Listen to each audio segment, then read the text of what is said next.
मित्रों, मैं विवेक और जो है आज हम लोग जो है डीएमएलटी का जो सिलेबस है फर्स्ट ईयर का, उस पर हम लोग जो है चर्चा करने वाले हैं और कुछ जो है मोस्ट इम्पॉर्टेंट क्वेश्चंस को डिस्कस करेंगे।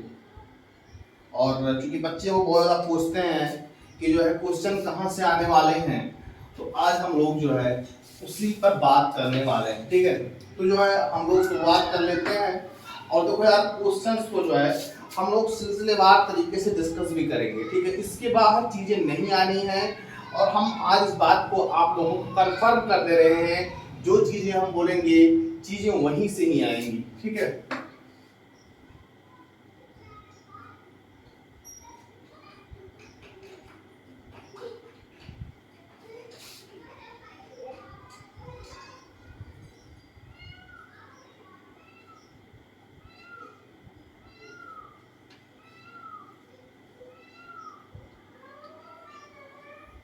DMLT most important question. ठीक है, तो इसको जो है हम लोग कुछ डिवाइड कर लेते हैं कैटेगरी वाइज, क्योंकि हम लोग जो है कौन कौन से लैब में गए हैं। हम लोगों ने जो है तमाम लैबों में जो है ड्यूटी वगैरह तो कर रखी है, तो कौन कौन से लैब में गए उस हिसाब से क्वेश्चन वगैरह आता है। ठीक है, तो हम लोग शुरुआत कर लेते हैं पहले केमिकल लैब से। ठीक है, केमिकल लैब, ठीक है, वहाँ जो है बड़ा ही फ्रिक्वेंटली जो बहुत ज़्यादा क्वेश्चन जो पूछा जाने वाला क्वेश्चन है वो है आपका यूरिन। यूरिन, अब देखो यार, यूरिन में कई चीजें पूछी जाती हैं। यूरिन में क्या होता है हम लोग जानते हैं। ठीक, यूरिन में हम लोग एक करते हैं प्रोटीन टेस्ट। प्रोटीन टेस्ट और एक करते हैं शुगर का टेस्ट। ये बहुत ही बेसिक सा क्वेश्चन है, ये पूछा जाता है। ठीक है, और जो यूरिन में जो हम प्रोटीन की जो टेस्ट करते हैं वो कौन सा टेस्ट करते हैं, हीट कोगुलेशन टेस्ट करते हैं। और शुगर्स के लिए जो टेस्ट करते हैं वो बेंडिक्ट क्वालिटेटिव टेस्ट करते हैं। ठीक है, अब देखो यार, यूरिन की अगर हम बात करें तो यूरिन में, ठीक, तो फिजिकल, केमिकल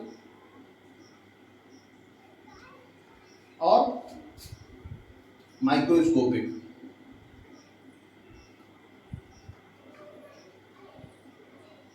ठीक, तो इन सब चीजों को हम लोग जो यूरिन में देखते हैं। फिजिकली जो है हम लोग क्या क्या देखेंगे। ठीक है, फिजिकली जो है हम लोग यूरिन मान देख लेते हैं। ठीक है, मान लो कोई स्वस्थ इंसान आ गया और कैसे जानोगे जो है तो उसको हम लोग फिजिकली लोग पूछ लेते हैं। ठीक है, कि मान लो कोई इंसान है, अगर मैं बात करूं नॉर्मल यूरिन की, तो नॉर्मल वो 24 आवर्स में 600 से 2000 ml यूरिन एक्सक्रीट करेगा। ठीक, अगर मैं बात करूं हो जाएगा आपका बलून। ठीक, क्या होगा इसका आयतन 600 ml से 2000 ml। कलर कैसा होगा यूरिन का, पेल येलो होगा। कैसा होगा, पेल येलो होगा। अगर मैं बात करूं स्पेसिफिक ग्रेविटी की, ये होता है 1.003 से लेकर के 1.030। ठीक है, तो अगर मैं बात करूं कि एक आदमी जो है 24 घंटे में कितना यूरिन एक्सक्रीट कर रहा है, तो 600 से 2000 ml। यूरिन का कलर कैसा होता है, मतलब यूरिन दिखता कैसा है, तो हल्का सा पीला दिखता है। और स्पेसिफिक ग्रेविटी होती है इतना 1.003 से लेकर के 1.030। पीएच जो है यूरिन का, अगर मैं बोलूं साफ साफ शब्दों में, तो 5 से 8 जो नॉर्मल पीएच होता है वो 6 के आसपास होता है। तो ये सब चीजें हैं, मतलब नॉर्मल रेंज होती है आपकी, और अमूमन 6 के आसपास पीएच को देखा जाता है। ठीक है, तो फिजिकल, केमिकल, माइक्रोस्कोपी। अब देखो यार, हम फिजिकली हम लोगों ने चीजों को डिस्कस कर लिया। अगर मैं बात करूं केमिकली हम लोग यूरिन में क्या क्या देखते हैं, तो केमिकली यूरिन में हम देखेंगे कहीं यूरिन से शुगर तो नहीं आ रहा, कहीं यूरिन से प्रोटीन का लीकेज तो नहीं हो रहा, कहीं यूरिन में कीटोन बॉडीज तो नहीं प्रेजेंट है, यूरोबिनोजन तो नहीं आ रहा, बाइल पिगमेंट, बाइल साल्ट, ये सब चीजें हम लोग और देखते हैं। ठीक, और माइक्रोस्कोपी में हम लोग क्या क्या देखेंगे, माइक्रोस्कोपी में हम लोग पस्सर को देखते हैं। क्या देखते हैं? पस्सर को देखते हैं, आरबीसी को देखते हैं, एपिथेलियल सेल को देखते हैं, एपिथेलियल सेल को देखते हैं, क्रिस्टल को देखते हैं और कास्ट को देखते हैं। तो ये है आपका microscopic examination of urine. Urine की हमने जो कहानी है मात्र 5 मिनट में खत्म कर दी। यही है कहानी यूरिन की, और इसी पेशाब के जरिए, इसी यूरिन के जरिए हम लोग जान जाते हैं कि आपकी समस्या क्या है पेशेंट। यूरिन से हम लोग बड़ी बड़ी बीमारियों को पता लगाते हैं। जैसे अगर बहुत ज़्यादा मान लो, अगर मैं आपको यूरिन रिपोर्ट थोड़ा सा समझना बता दे रहा हूँ, कैसे समझेंगे। मान लो यूरिन से शुगर का रिलीजन हो रहा है, तो डायबिटीज मेलाइटस, ठीक है, मेलाइटस, डायबिटीज मेलाइटस। प्रोटीन का आना बेहद खतरनाक है। हमने प्रोटीनूरिया को बेहद कई बार उसको हमने डिस्कस किया है, नेफ्रोटिक सिंड्रोम के मामलों में, किडनी डिजीजेज के मामलों में, क्रोनिक किडनी डिजीज के मामलों में, एक्यूट किडनी, तो हमने प्रोटीनूरिया को काफी हद तक डिस्कस किया है, बार बार डिस्कस किया है। किडनी रोगों को डिटेक्ट करने के लिए यूरिन बहुत ही बेस्ट माध्यम है। और माध्यम काहे है? काहे कि खून की सफाई जो है किडनी के द्वारा की जाएगी, और जब किडनी जब सही तरीके से खून को साफ वाफ ना कर पाएगी तो भिन्न भिन्न प्रकार की समस्याएं बनने लगेंगी। ठीक है, तो देखो यार, अपने का जो टॉपिक हमने बोला, आप लोग जो है वाइवा में जो पूछा जाएगा, वाइवा में जो करवाया जाएगा, वो हीट प्रोटीन मेथड है। इसको जो है आप लोग देख कर जाइएगा, हीट प्रोटीन टेस्ट। ठीक है, यूरिन, यूरिन आप लोग हीट प्रोटीन टेस्ट और Benedict qualitative test, Benedict qualitative test, Benedict qualitative test, इसको आप लोग पढ़ के जाइएगा बहुत अच्छे तरीके से। उसके बाद जो है आपका एचबी एस्टिमेशन, एचबी एस्टिमेशन, आपका जो भी मेथड है, साहली मेथड है,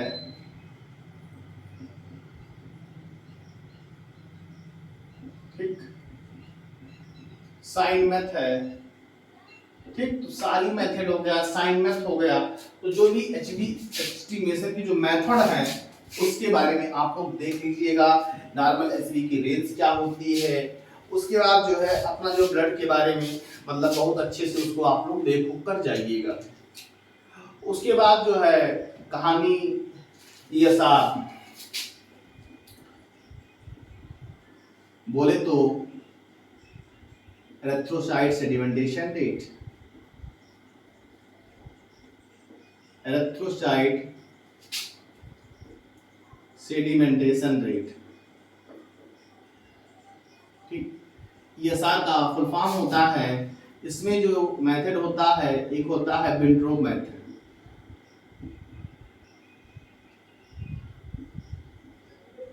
और एक होता है बैक्टेरियन मेथड, ठीक। एक होता है विंट्रोब, दूसरा होता है बैक्टेरियन। तो ये जो दो मेथड होते हैं, ईएसआर कब बढ़ता है, ईएसआर कब घटता है, ये बातें आप लोग देख लीजिएगा। फिर एक चीज होती है पीसीबी, हाँ, एक आपका होता है reticulocyte count, reticulocyte count, immature red cell, immature red cell, उसे हम लोग बोलेंगे रेटिकुलोसाइट काउंट।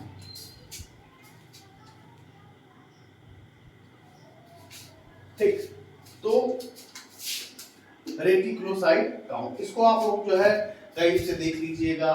उसके बाद अगर मैं बात करूं जो है, तो आप चले जाइए माइक्रोबायोलॉजी में। तो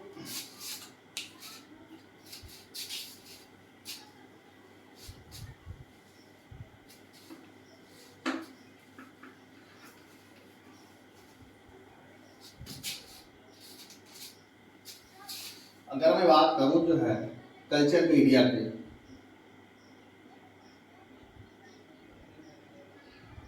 बैक्टीरिया की ग्रोथ करवाने का एक मीडियम होता है solid culture media, liquid culture media, semi solid culture media. तो जैसे खेती होती होला, धान वान को रोपाई होला, वही प्रकार का मीडियम होला खेत, जिसमें मीडियम होता है फसल की उगाई करने के लिए। उसी प्रकार जो है कल्चर मीडिया एक प्रकार का मीडियम होता है बैक्टीरिया की ग्रोथ करवाने के लिए। बात समझ में आई? उसके बाद sterilisation, sterilisation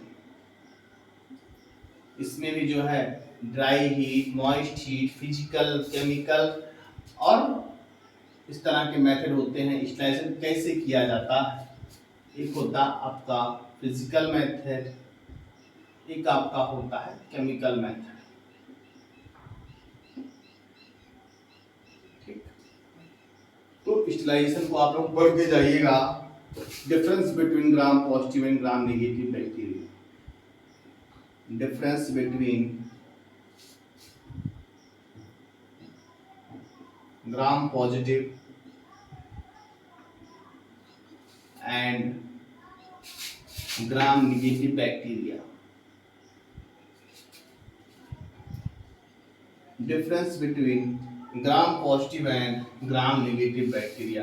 gram positive cocci, gram negative cocci, gram negative bacilli, gram positive bacilli. ये आप पहले पढ़कर जाइए किसकी पेप्टाइडोग्लाइकन लेयर थिक होती है, किसकी थिन होती है, ये सब बातें हो गई। उसके बाद Gram staining method, method of Gram staining, method of Gram staining. हम लोग ग्राम स्टेनिंग करते हैं, तो ग्राम स्टेनिंग क्यों करते हैं? डिफरेंशिएट करने के लिए करते हैं ग्राम पॉजिटिव और ग्राम नेगेटिव बैक्टीरिया को। ग्राम पॉजिटिव बैक्टीरिया को ग्राम नेगेटिव बैक्टीरिया से डिफरेंशिएट करने के लिए हम लोग करते हैं ग्राम स्टेनिंग। एक आपका स्टेनिंग और होता है, एएफपी स्टेनिंग होता है, एसिड फास्ट बेसिलाई। इसको हम लोग जो है हम लोग करते हैं ट्यूबरकुलोसिस के लिए। ट्यूबरकुलोसिस के लिए जो होता है एसिड फास्ट बेसिलाई, ठीक है, इसकी स्टेनिंग की जाती है। एसिड फास्ट बेसिलाई जो बैक्टीरिया होता है उसके लिए हम लोग करते हैं। इसमें हम लोग कार्बोफासिन डालते हैं, 20% H2SO4 डालते हैं, और लास्ट में जो है काउंटर स्टेट में मेथाइल ब्लू डालते हैं। उसी प्रकार जो होता है आपका जो ग्राम स्टेनिंग का जो मेथड होता है, उसमें सबसे पहले क्रिस्टल वायलेट डालते हैं, देन आयोडीन डालते हैं, देन उसके बाद हम लोग एसीटोन या अल्कोहल डालेंगे, और लास्ट में जो है काउंटर स्टेन सल्फेट को डालते हैं। तो ये होता है ग्राम स्टेनिंग का मेथड। उसके बाद आप लोग हो सकेगा तो कैटालोज और कोगुलेज, कैटालेज और coagulase, non fermenting bacteria, fermenting bacteria, थोड़ा सा इसको देख सकते हैं। और उसके बाद CSF एग्जामिनेशन, CSF एग्जामिनेशन। पहली चीज CSF का फॉर्मेशन कहाँ से होता है? CSF का फॉर्मेशन से जो CSF होता है, सेरेब्रोस्पाइनल फ्लूइड होता है, वो कहाँ से होता है, कौन सी स्पेस से होता है, रेक्टोनिक स्पेस होता है, कौन सी स्पेस से होता है, थोड़ा सा उसको देख कर जाइएगा। और जो 24 आवर्स में कितने ml CSF का सेक्रेशन होता है, ठीक है। उसके बाद आपका जो है बोन मैरो एग्जामिनेशन में हम लोग सालाज और प्रीमाइल, आपका जो एग्जामिनेशन होता है बोन मैरो एग्जामिनेशन, ठीक है।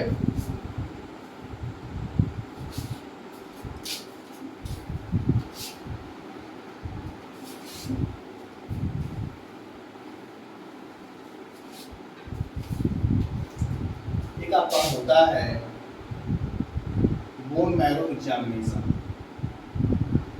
बात आती है कि बोन मैरो एग्जामिनेशन हम लोग जानते हैं कि मान लो कोई कालाजार की कंडीशन है, कुछ एनीमिया के चलते, कालाजार की कंडीशन में एनीमिया के चलते और कुछ कैंसर के मामलों में हम लोग बोन मैरो एग्जामिनेशन करवाते हैं। और इसके लिए जो विधि यूज होती है वो सालाज और क्लीमानिलिस की। सालाज